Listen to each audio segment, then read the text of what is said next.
आज का हमारा टॉपिक होने वाला है डोमेस्टिकेशन ऑफ एनिमल्स।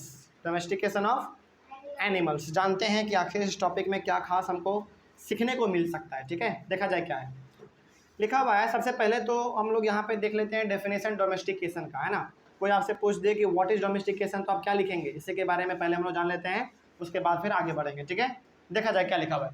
लिखा हुआ है कि the process in which people grow plants and rear animals for milk, meat, wool etcetera और नॉन एज डोमेस्टिकेशन। मतलब क्या हुआ इसका? इसका मतलब ये होगा डोमेस्टिकेशन का मतलब कि जब इंसान प्लांट को ग्रो करना शुरू करे, क्या करे?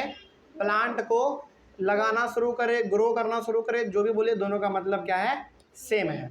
तो जब इंसान प्लांट को लगाना शुरू करे और जब एनिमल को वो पालना शुरू करे, एनिमल को पालना शुरू करे, किस चीज़ के लिए?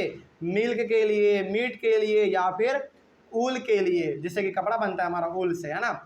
इन सभी चीज़ों के लिए वो कर रहा है, तो इसी प्रोसेस को हम लोग क्या कहेंगे? डोमेस्टिकेशन कहेंगे। समझ गए बात को? तो फटाफट मेरे साथ बोलिए कि डोमेस्टिकेशन किसको कहेंगे? जब इंसान प्लांट को लगाना शुरू करे और एनिमल को वो पालना शुरू करे, मीट के लिए, मिल्क के लिए, ऊल के लिए, इन और भी कोई कारण हो सकते हैं ना। जैसे सामान को ढोने के लिए भी, जैसे घोड़े का इस्तेमाल हम लोग किस लिए करते हैं? सामानों को ढोने के लिए, है ना। इन सभी चीज़ों के लिए जब हम लोग एनिमल का इस्तेमाल करने लगे, पालने लगे, तो उसको हम लोग कहते हैं डोमेस्टिकेशन। अच्छा, यहाँ पे जो हम लोग प्लांट को ग्रो करेंगे, तो प्लांट को ग्रो करने का मतलब क्या होगा? केवल उसको ग्रो कर देंगे? नहीं, प्लांट से क्या मिलेगा? अनाज मिलेगा, फल मिलेगा, फूल मिलेगा, सब्जी मिलेगा, है ना। तो जब इंसान प्लांट और एनिमल को, प्लांट को लगाना शुरू कर दे, उसका प्रोडक्शन करना शुरू कर दे और एनिमल को वो पालना शुरू कर दे, तो इसी प्रोसेस को हम लोग कहेंगे डोमेस्टिकेशन। समझ में आ गया बात? चलिए आगे बढ़ते हैं। लिखा हुआ domestication took place in many parts of the world. मतलब कि डोमेस्टिकेशन मतलब क्या? मतलब ये कि जानवरों को पालना और पेड़ पौधों को लगाना आज लगभग दुनिया में हर एक जगह पर होता है। जहाँ जहाँ इंसान है वहाँ वहाँ ये सब चीज़ तो होता ही है। जैसे क्या आपको नहीं लग अच्छा, आपको लगता है कि अमेरिका में भी जानवर को पाला जाता होगा? लगता है ऐसा? बिल्कुल पाला जाता है। वहाँ भी जानवर हैं, वहाँ भी जानवर हैं, वहाँ भी पेड़ पौधे होते हैं, है ना। वहाँ पे भी अनाज के पेड़ होते हैं। तो हर जगह पर लगभग जहाँ जहाँ इंसान है वहाँ वहाँ पर जानवर को पाला जा रहा है और वहाँ भी खेती किया जा रहा है, यानी कि डोमेस्टिकेशन वहाँ पे भी हो रहा है। आगे बढ़ते हैं। It began about 12,000 years ago. तो ये सब शुरुआत कब हुआ? जानवर को पालना, पेड़ पौधों को लगाना, ये सब शुरुआत कब हुआ? ये सब शुरुआत हुआ आज से 12,000 साल पहले। समझ के बात को? चलिए आगे बढ़ते हैं। फिर उसके बाद the earliest plants to be domesticated were wheat and barley. तो जो सबसे पहला प्लांट था जिसको कि लगाना शुरू किया गया, वो कौन सा प्लांट था? व्हीट और बार्ली का। व्हीट और बार्ली का। समझ में आ गया बात? चलो, तो ये था प्लांट। और जो सबसे पहला एनिमल था, the earliest animals to be domesticated were sheep and goat. और जो सबसे पहला एनिमल जिसको पालना शुरू किया गया वो था हमारा शीप और गॉड, यानी कि भेड़ और बकरी। समझ के बात को? तो इस टॉपिक में आपने क्या सीखा? इस टॉपिक में आपने सीखा मेनली ये कि डोमेस्टिकेशन होता क्या है। जब इंसान प्लांट को लगाए अपने भोजन के लिए, फल के लिए, सब्जी के लिए, फूल के लिए, है ना। और जब एनिमल को वो पाले दूध के लिए, मीट के लिए, ऊल के लिए, और उसके बाद फिर लोडिंग के लिए, इन सभी चीज़ों के लिए ये इंसान कर रहा है प्लांट और एनिमल का, उसको हम लोग कहते हैं डोमेस्टिकेशन। और ये डोमेस्टिकेशन कब शुरू हुआ? 12,000 साल पहले, आज से 12,000 साल पहले। और सबसे पहला प्लांट जो उपजाया गया वो कौन सा था? जल्दी बताइए। व्हीट और बार्ले का। और जो सबसे पहला एनिमल पाला गया वो कौन सा था? शीप और गॉड। Very good. चलिए, तो ये था हमारा डोमेस्टिकेशन ऑफ एनिमल्स वाला टॉपिक। इसमें कोई भी डाउट किसी को? आगे बढ़ते हैं। आगे हमारा है a new way of life. अब ये क्या टॉपिक है भाई? इसके बारे में क्या आपको खास सीखने को मिल सकता है? पढ़ते हैं तब जो हम लोग ज़्यादा जान पाएंगे। ठीक है, देखा जाए क्या लिखा हुआ है। लिखा हुआ है कि when people began growing plants, they had to stay in the same place for a long time, looking after the plants like watering, weeding, driving away animal and birds till the grain ripened. Then they used the grain carefully. अब देखिए यहाँ पे, सुनिए मेरे बात को ध्यान से।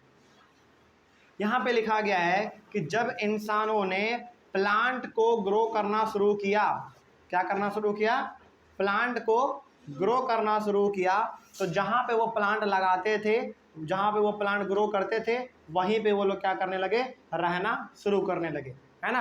अब जहाँ पे उन्होंने प्लांट लगाया वहीं पे वो रहना शुरू कर दिए, इसका मतलब क्या हुआ, वहाँ पे वो रह के क्या करते थे, वहाँ पे रहकर उस प्लांट का वो लोग देखभाल करते थे, उसको पानी देते थे, पेड़ के बीच में जो फालतू पेड़ उग गया है, जो जंगली पेड़ उग गया है, उसको उखाड़ के वो लोग फेंकते भी थे। साथ ही साथ जो जानवर या फिर जो पक्षी हैं, यदि वो खेत में आ गया फसल को खाने के लिए, तो उसको वो लोग भगाते भी थे। तब तक ये लोग ऐसा काम करते थे जब तक कि फसल पूरी तरीके से पक ना जाए, समझ गए। और पकने के बाद उसके बाद फिर वो लोग अपने अनाज का अच्छी तरीके से इस्तेमाल भी करते थे। समझ रहे बात को, यहाँ तक में कोई भी समस्या? तो यहाँ तक आपने ये सीख लिया कि इंसानों ने जब प्लांट को लगाना शुरू किया तो वो लोग जहाँ पे प्लांट लगाते थे वहीं पर वो लोग रहने लगे। रहने क्यों लगे? क्योंकि उनको प्लांट का अपना देखभाल भी करना था, है ना, पानी देना था उनको, उसके बीच में जंगली जानवर का जो जंगली पेड़ उग गया, मेनली जो जैसे गेहूं का खेती आपने किया तो कभी कभी होता है ना कि गेहूं के खेती के बीच में जंगली पेड़ उग जाते हैं, छोटे मोटे पेड़ पौधे, उसको हटाना वहाँ से और जानवरों को और पक्षियों को अपने खेत से भगाना ताकि वो फसल को बर्बाद ना कर दे। इन सब चीज़ों को वो लोग वहाँ पे रहकर ही करने लगे और ये सारा काम वो तब तक करते थे जब तक कि फसल पूरी तरीके से पक नहीं जाता था, और पकने के बाद फिर वो लोग अपने फसल का इस्तेमाल करते थे बहुत ही अच्छी तरीके से। ठीक है, आगे, when the grain ripened they start thinking of storing it for food and seed। और जब फसल पूरी तरीके से पक जाता था तो पके हुए फसल को वो लोग क्या करते थे, स्टोर करते थे दो कामों के लिए, पहला तो फूड के लिए, खाने के लिए, और दूसरा क्यों, सीड के लिए, यानी कि बीज के लिए, ताकि बाद में इसी का इस्तेमाल करके दूसरा पेड़ उगाया जा सकता है। ठीक है, आगे बढ़ते हैं फिर। In many areas they began making large clay pots. बहुत ही अलग अलग जगह पर वो लोग भी क्या करने लगे, क्ले पॉट बनाने लगे, यानी कि मिट्टी का पॉट, यानी कि घड़ा, बर्तन, ये सब बनाना शुरू कर चुके थे, क्योंकि उस समय पे स्टील का या फिर पीतल का बर्तन नहीं आता था। समझ के बात को? तो उस समय पे लोग भोजन किस में खाते थे, मिट्टी के बने हुए बर्तनों में, घड़ों में खाते थे। ठीक है, वोर बास्केट, और वो लोग बास्केट को क्या करने लगे, गूंथने लगे। समझ रहे बात को? यानी कि जंगली पेड़ पौधों से ही वो लोग बास्केट बनाने लगे, बाल्टी बनाने लगे। उसके बाद and dug pits into the ground for storing the grain. इसके साथ ही साथ वो लोग क्या करने लगे, जमीन को खोदने लगे। जमीन को क्यों खोदते थे? ताकि खोद कर जमीन को, उसमें हम लोग अनाज को स्टोर कर सके, है ना। समझ गए बात को? अब क्या जमीन को खोद कर वो अनाज उसमें डाल देंगे क्या, ऐसा कुछ नहीं, ऐसा नहीं था। वो क्या करते थे, अनाज को स्टोर करके घड़े में रखते थे, पहले मिट्टी के घड़े में रखते थे और घड़े को जाकर वो ज़मीन के अंदर दफना देते थे, है ना, उसके ऊपर मिट्टी दे देते थे ताकि उनका अनाज कोई भी खा ना पाए और सड़ भी ना पाए, है ना। चलिए, तो यहाँ से आपने समझ लिया इस टॉपिक को, और टॉपिक का नाम क्या था, a new way of life. तो जीने का क्या तरीका था नया, ये आपने सीख लिया यहाँ पे। चलिए, अगले वाले क्लास में हम लोग डिस्कस करेंगे स्टोरिंग एनिमल्स के बारे में, ठीक ना। चलिए, थैंक यू वेरी मच।